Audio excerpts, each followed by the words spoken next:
all around the selfie themes. 2 weeks ago, if you're able to join us, we had a session on the selfie tool itself. And today we're delighted to host a session for the next 30 minutes on leadership and empowering learners. So you're all very welcome to the webinar. So today I would like to introduce two fantastic schools and some wonderful speakers that we have lined up for today. So first we have three speakers from Blackrock College in Dublin in Ireland, and very welcome to Yvonne, Keelan and Killian from Blackrock College. And Blackrock College is one of the first schools in Ireland that took part in the Awards for Selfie programme.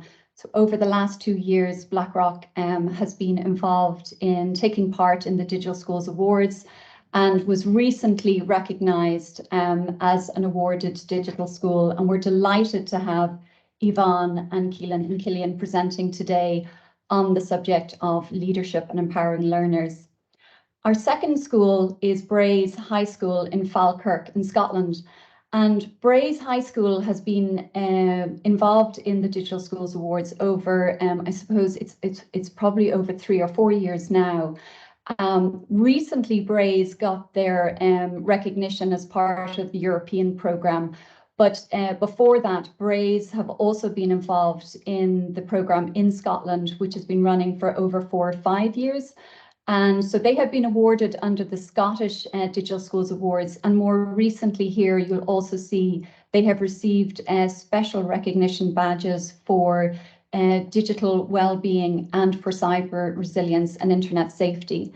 And I'm really delighted to have three fantastic speakers with us today, Fraser, Ewan and Jamie, who are all part of the digital leadership team in Braes High School. They're 3 students and they're going to share with us the ways in which they have been involved in leading in the digital transformation in their schools. So I'm really delighted to welcome you all here today. So I will kick off and I will hand over to Yvonne, Keelan and Killian from Blackrock College, who will introduce themselves, hopefully, and give us a little bit of background about the school, and then take us through some of the highlights in terms of what they've been doing over the last number of years in terms of leading digital transformation. And again, as before, if you have any questions or if you'd like to ask any of our speakers anything, please do use the chat and we'll go back to that at the end of the presentation to see if there's any questions or if we can be of any assistance. So Yvonne, if you're happy, I will hand over to you to speak, and I'll share the slide here. Hopefully it'll come up. Yeah, thanks very much, Anna. And just to say, we just have to give our apologies on behalf of Keelan, because he's actually off at an in-service today.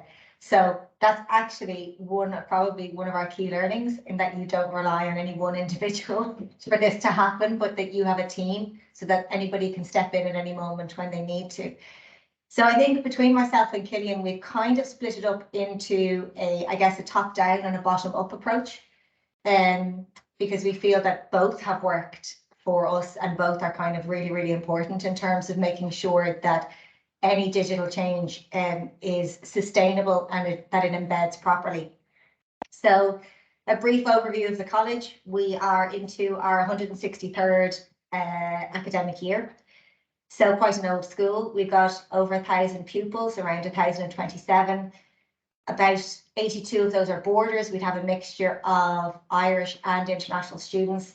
And we've about 100 staff, and obviously their experience and skill set ranges from the very proficient, like Killian, to the complete novice beginners. So that's a broad kind of outlook of where we are.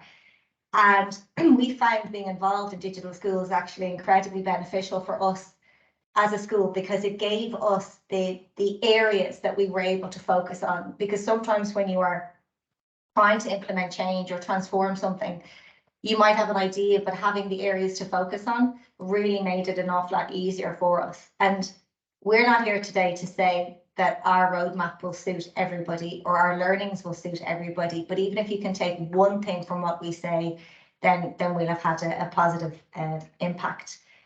So 3 years ago, we started out with Moodle as our virtual learning environment. And we would have had laptop carts, you know, for about 170 laptops throughout the school. So 170 laptops wouldn't even cover 1 year group. So we were maybe starting on the back foot a little. And now we're kind of at the point where Office 365 is our platform. We use Teams, and we would kind of use OneNote as the backbone of everything that we do, both in terms of within the classroom and outside the classroom for extracurricular. Everything kind of goes through Teams and OneNote. We've moved from devices in the classrooms, so static PCs, to teachers having their own devices, to 3-year groups having one-to-one devices, to everybody now having a device on site. And with that obviously brings its own challenges.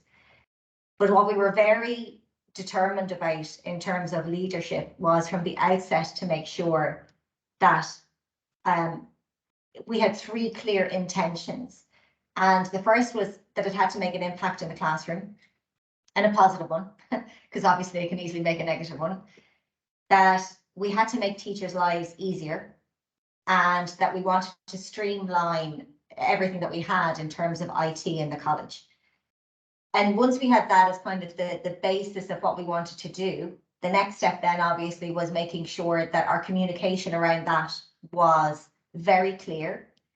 We had obviously parents who were very concerned about moving to one-to-one devices, that suddenly the students wouldn't be able to sit standard exams.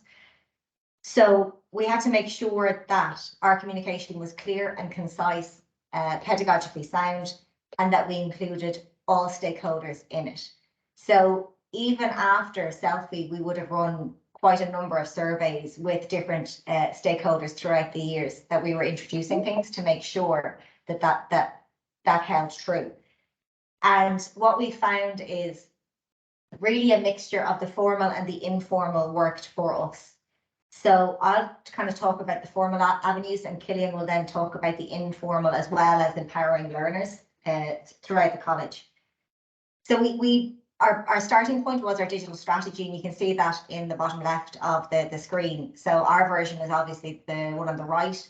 The oldest one is the one on the left, and then obviously the middle one that we're working from with 3 pillars now. And our digital strategy has to be updated because it is a living document, and things change so quickly and so dramatically in tech that we don't just file it away and leave it there, but it is regularly reviewed. And it has to be readable, and all voices have to be part of it, because otherwise it's pointless. So for us, we found that putting things down on paper really, really helped us, because it just gave us the direction. It gave us the clear vision of where we wanted to go. And we made sure that that linked for any, obviously, schools in Ireland. We made sure that that linked with the Looking at Our Schools 2016, and obviously the most recent publication of that as well. We'll make sure that our recent one is up to date with that. And from that, our school improvement plan for the last 2 years was focused on embedding digital tech. And the first part, or the first year, we focused on kind of teacher practice, so teacher skill set and teacher collaboration. And then last year we moved to the student experience and the learner outcomes. And a particularly important move for us was making sure that we had 2 posts within the college that were focused on IT. So we have an educational technologist, who's Keelan, who isn't here today. And we have a leader of e-learning, which is Cillian. Now, we're obviously fortunate enough in that they are privately paid posts, but I think for schools that have the post responsibility, AP1s or AP2s, I think that if you're going to transform your school in a digital area, then you have to say that this is important and it's valid, and it requires a post responsibility. The leader of e-learning is also the chair of our IT committee, so none of the senior leadership team are the chair. That's really important, because it gives a certain gravitas and weight to it that the person with the most knowledge is the person in charge of that committee. And between Cillian and Keelan, they do an awful lot of dog work in terms of taking what's out there and distilling it for our teachers, so that they get it in bite-sized pieces, and Cillian will talk about that more later on. So we were also fortunate in that 2 of our DPs, so myself and Sinead Nolan, and the other DPs, are actually in the classroom still. So we were trialing as we were rolling out. I think that gave a bit of integrity and sincerity to what we were doing, that we weren't asking teachers to do anything that we weren't doing ourselves. And I think that's really important in leadership. If you can get in, even if you're just taking a classroom or you're team teaching with a teacher, that you actually see what it's like in a school or in the classroom on a day-to-day basis is really important. And for leaders, listen to those with greater knowledge. I have responsibility for IT in Blackrock, but I am not the most proficient in using it. But I know that Killian and Keelan are, and I know that I can rely on them, and I know that the message they're going to give me is valid and it's true. Let them lead and support them in doing so. And I guess for me and for our team, for our leadership team here, creating the culture in which that change can happen was part of getting that environment right, getting those policies right, getting the statement right, so that we knew what we were going to communicate. And make that culture where making a mistake, learning, adapting and changing is all part of it, because that's what you have to do with tech. And we've done some things very, very well, and we've done some things less well. And I think on that point, I'll pass over to Killian. Thanks, Yvonne. So delighted to be talking here today. And I suppose to go back to what Yvonne mentioned about the sort of informal and formal training, and I might take us on a clockwise journey around the screen. So hopefully you can see, we might start down the bottom left, and looking at sort of the idea of a digital strategy. And only last week we were in a meeting where we've spent the last 3 years really getting this digital strategy as a working document up and running, and thinking this is great and it's visionary and it's going to really help us, to last week discovering really this should be part of everything and we shouldn't have a standalone document. So that's where we're at right now. And a lot of what we do, I think you nearly go full circle and you go around in lots of circles. So it's definitely a journey, not a destination. So looking at that, we found with our learners and with our staff and with our parents and with all our whole school community, but there was lots of spokes in our wheel. There's lots of different directions, and that we, you know, an awful lot of good things were being done by individuals, but it was pulling it all together is what we tried to do. So we were looking at that digital strategy in the context of our school, in the context of national standards, and trying to apply it and pull it together. So we started looking then with our teacher base and making sure that our teachers and our leadership are comfortable with our use of technology, and really trying to streamline it. So we went towards Office 365, and it doesn't really matter what you choose. We got hung up on, is it Google, is it Office, is it what do you use? That's not the important thing, it's what you do with it. The tools are very similar. So we started with our staff, and up the top left of your screens, that's a photo of our staff room, or the cubby holes, and there are a load of OneNote certificates. And when we introduced Teams and OneNote, really on purpose stayed away from ever telling anybody they had to use it.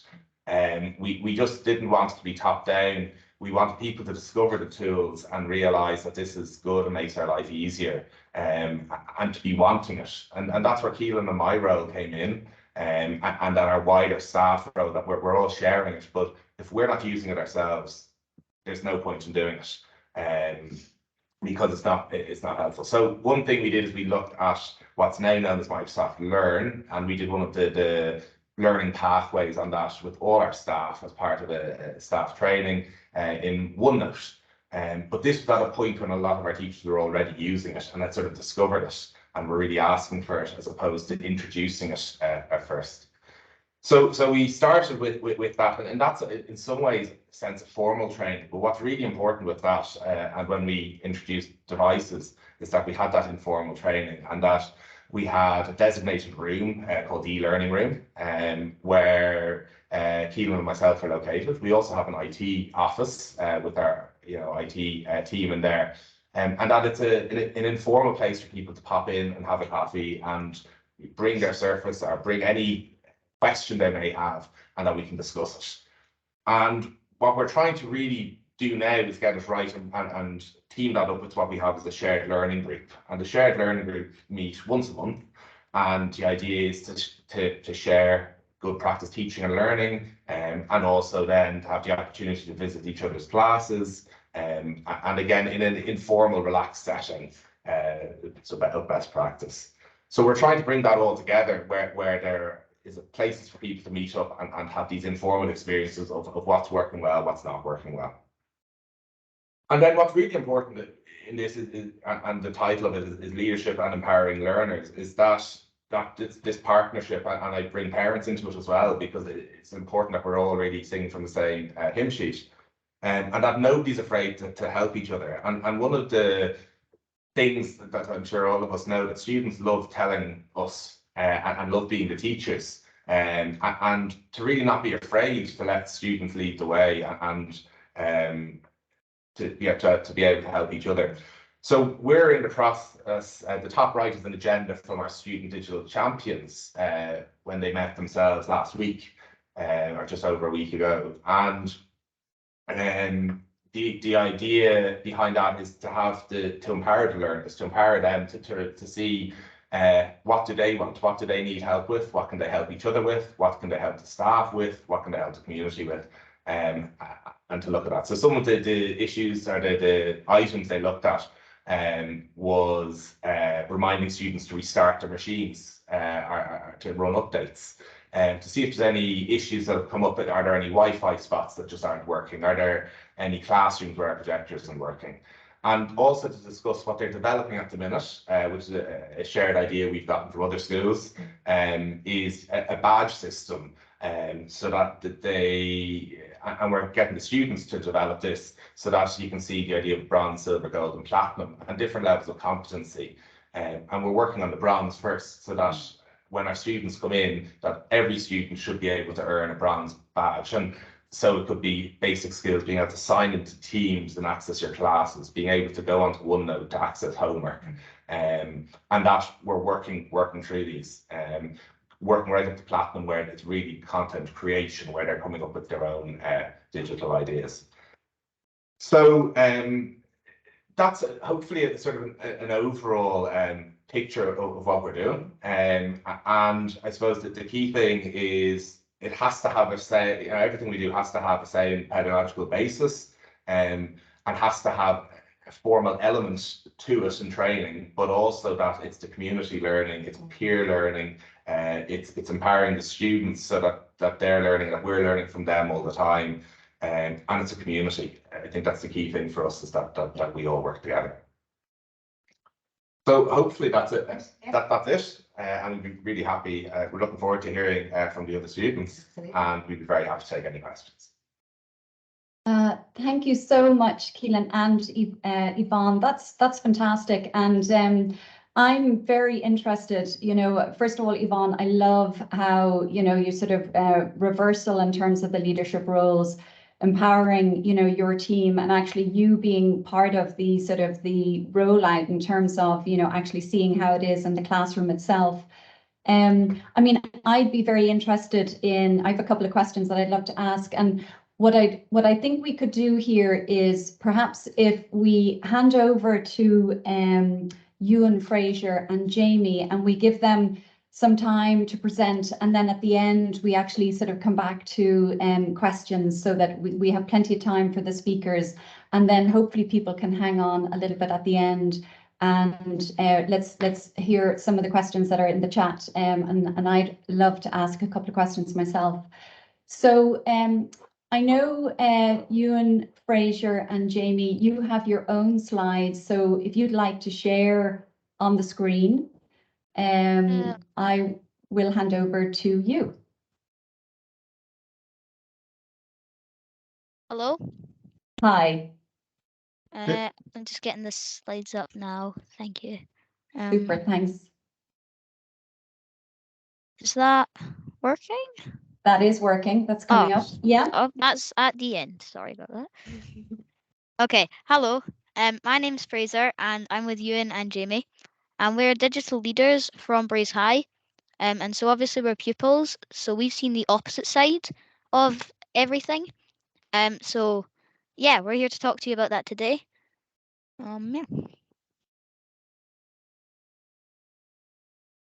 So we are the digital leaders, as I just said.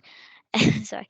And we in our school we are working to make the pupils experience more digital, and trying to make it so that there's someone in every class who can help out.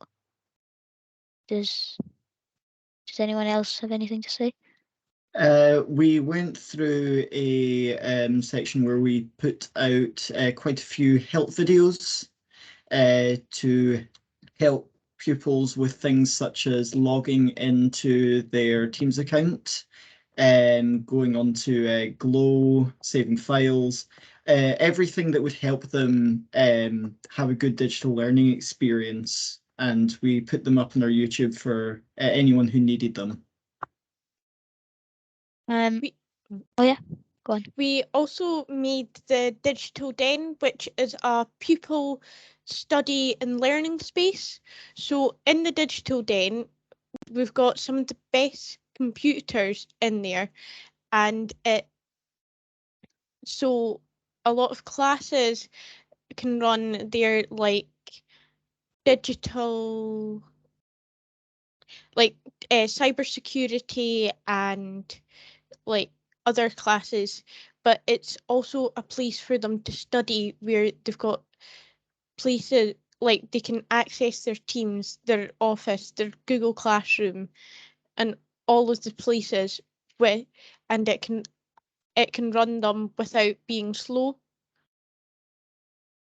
We've also been working on a website which will hopefully allow pupils and teachers to connect and submit an issue that they might have with any of the technology in the school.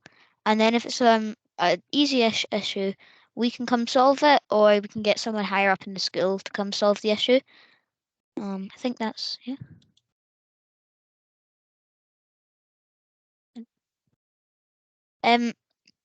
So we've got a lot of different approaches to getting technology involved in school.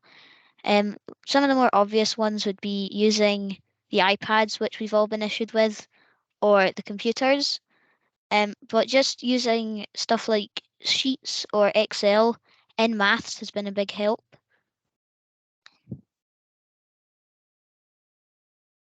Guys? Is that?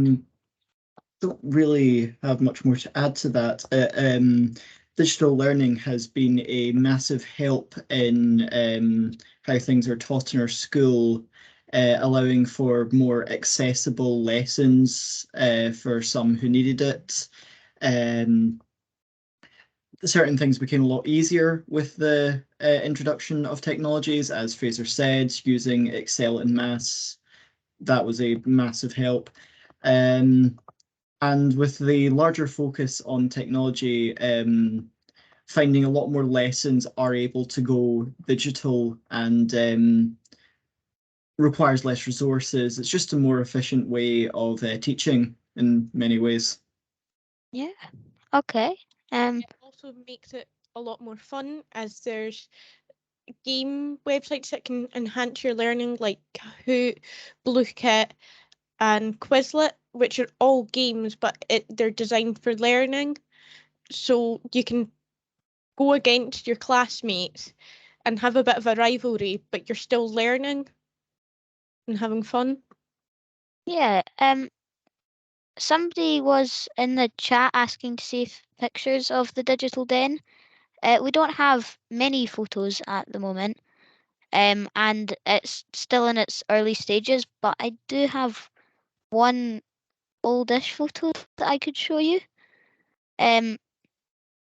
This is just one of the photos from our Digital Den.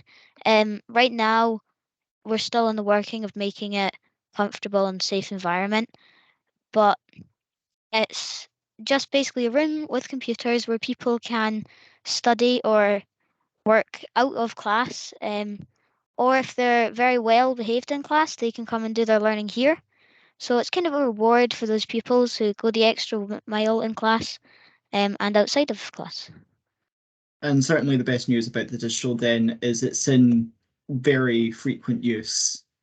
There are very few times in the day where you go in where you won't find at least one person who's doing studying or some form of work in the Digital Den, which is very good to see. Yeah. And we're on our curriculum slide. So talking about the curriculum, well, I think we've kind of mentioned most of that actually, but sorry. Mental machines. Does anyone want to have a go at that or? Yeah. Sure. Perfect. So, similar to mentioned before, we were awarded one of the digital wellbeing awards for the digital and mental machines work in school. So we had many things that were helping to contribute towards the mental machines. We had our Brace Brightside, which is a club in the school helping with mental health for pupils, setting out little challenges. So we had our own little mental machines challenge with Brace Brightsides. We had wellbeing days and other challenges. Yeah, Good in so this? this was one of the challenges. It was a workshop done by Jessica and Ewan, who are two of our senior digital leaders. They led this digital course for mental well-being, which was showing how computers and technology can be great for some parts, but for some other parts, if you're on it too long, it can become more of a hindrance. And it's very important to address this issue so that pupils know that too much can be bad, but there's just a right amount. Um,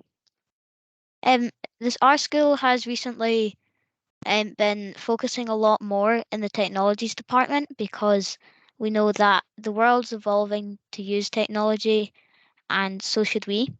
So we've recently got microbits and sphere robots that allow pupils to program them and see an actual result in real life, which is very good for understanding.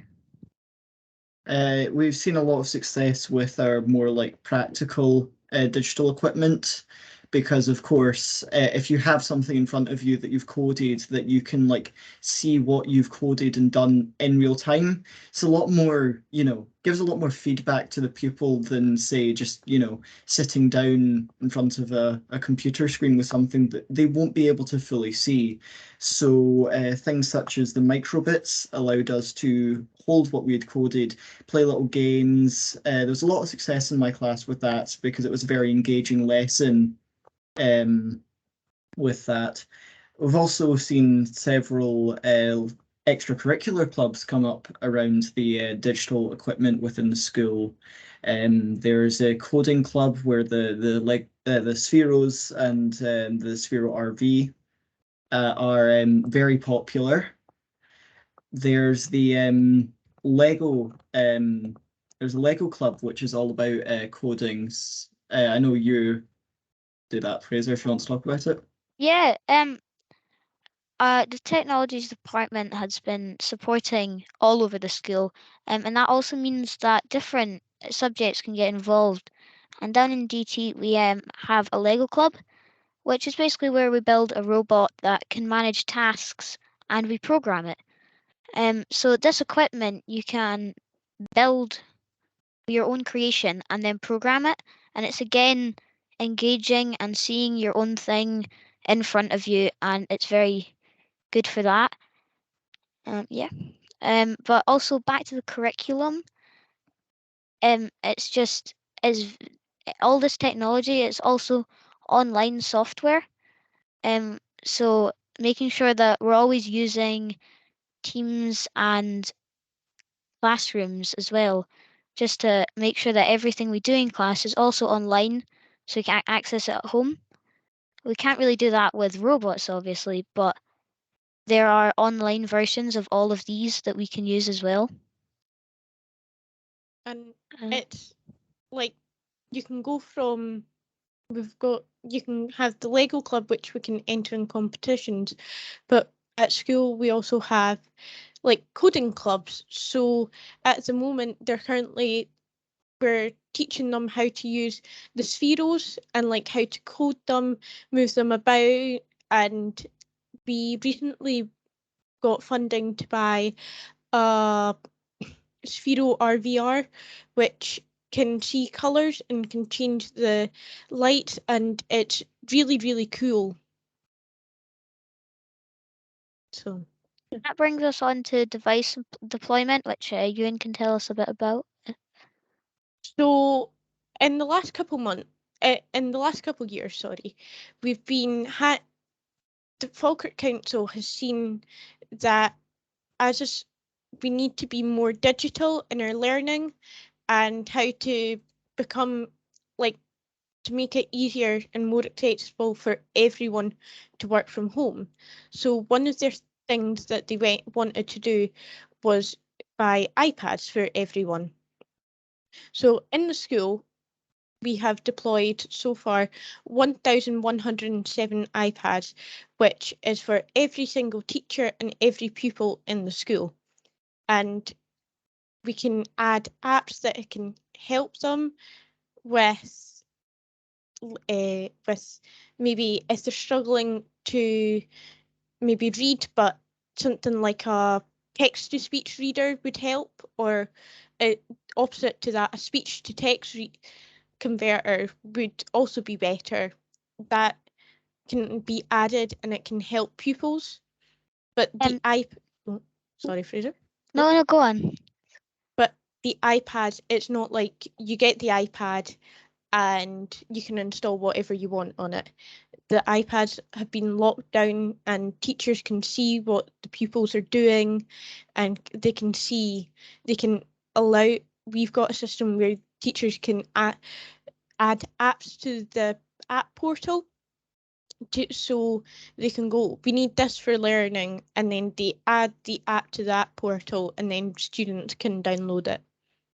So as Ewan said, all the every pupil has been given a one-to-one device, which we've chosen iPads for, which means that we've got a device all the time at home and in school that helps us remember homework when it's due or any assignments we have. And that's just very useful for every pupil and staff to have, because we can stay connected no matter what, which means if we go into another pandemic or something, we'll all be able to stay online, which is very useful. Think that's, yeah. Well then, recognition. Jamie, do you want to say something about this? Yes. So as of June 2021, we are recognised in a Digital Schools Award, as you can see, holding in the photo. We're also included in special recognition for computational thinking, another one of our digital programs that we worked on. That's the way we teach problem solving across the school. Ewan, you want to say a bit more on that? So like problem solving across the school. Sorry. Do you want? I can continue talking if you want, Ewan. Yes, please.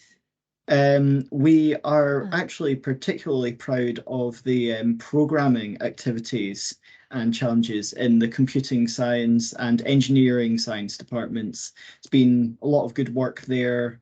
The European Digital School Awards, they were something to do with that, and we got all 8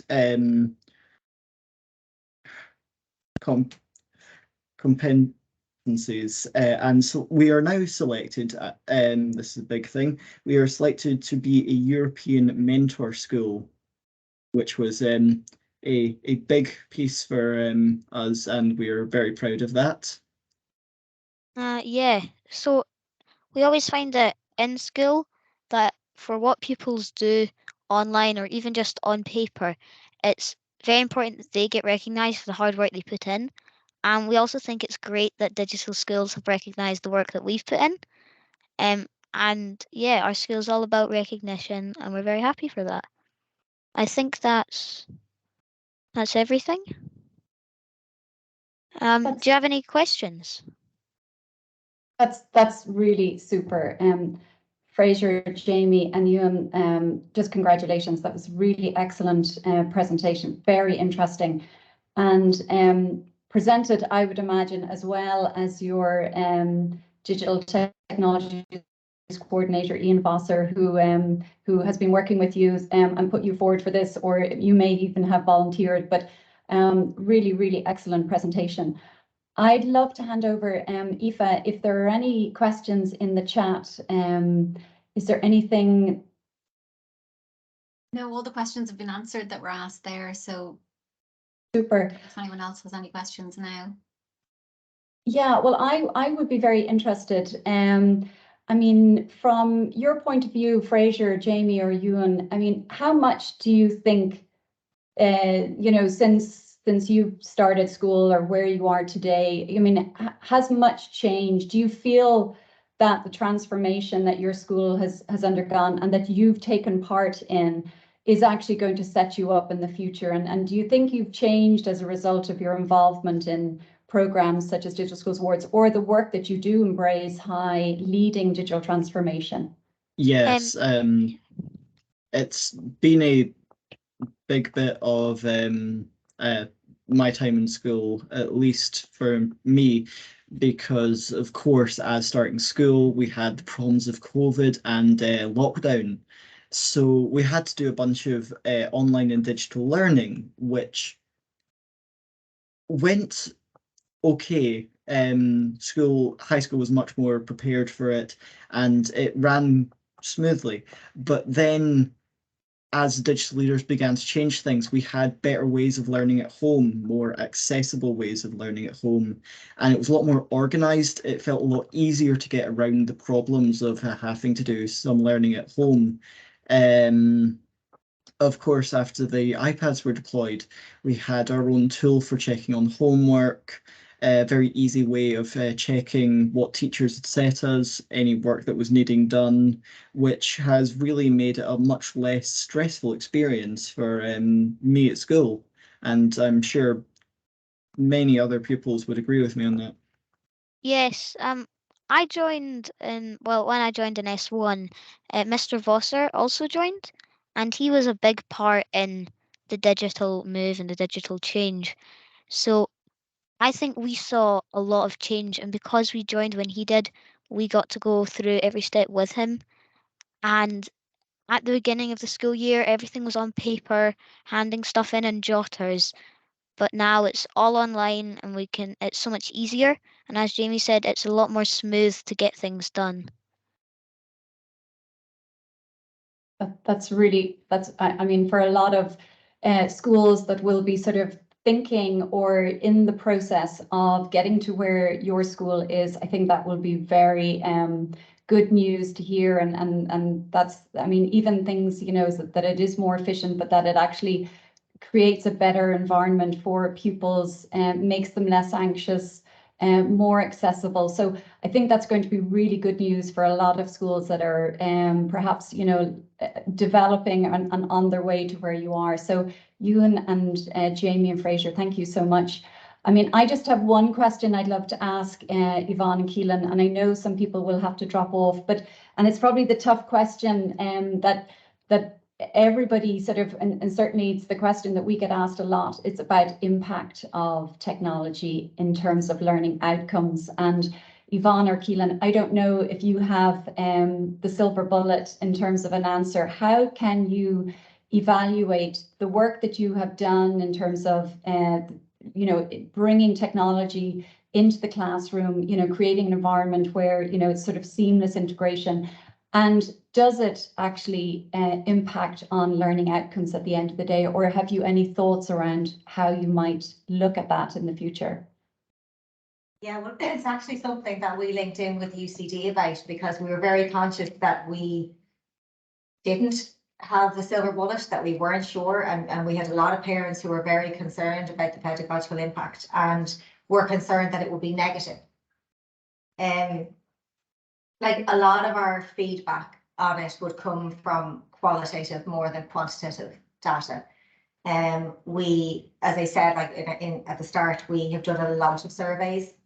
We still work with focus groups. Certainly from a teacher perspective, the OneNote has been a game changer for them, probably for the same reasons that Fraser, Jamie and Ewan were talking about, in that it makes life so much easier, particularly in the COVID era when Like, we are very much still a blended school in that we have the digital end of things, but we also still have textbooks and we still have copies.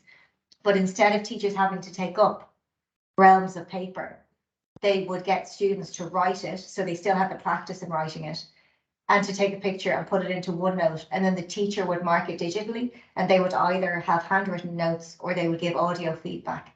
And certainly from a student engagement perspective, again, as Ewan and Jamie and Fraser attested to, the students were more engaged in classes that are using the device. They get, I won't say irritated, but they're not happy when they have a powerful tool sitting in front of them that isn't being used across the classroom. I don't know if Killian wants to jump in there.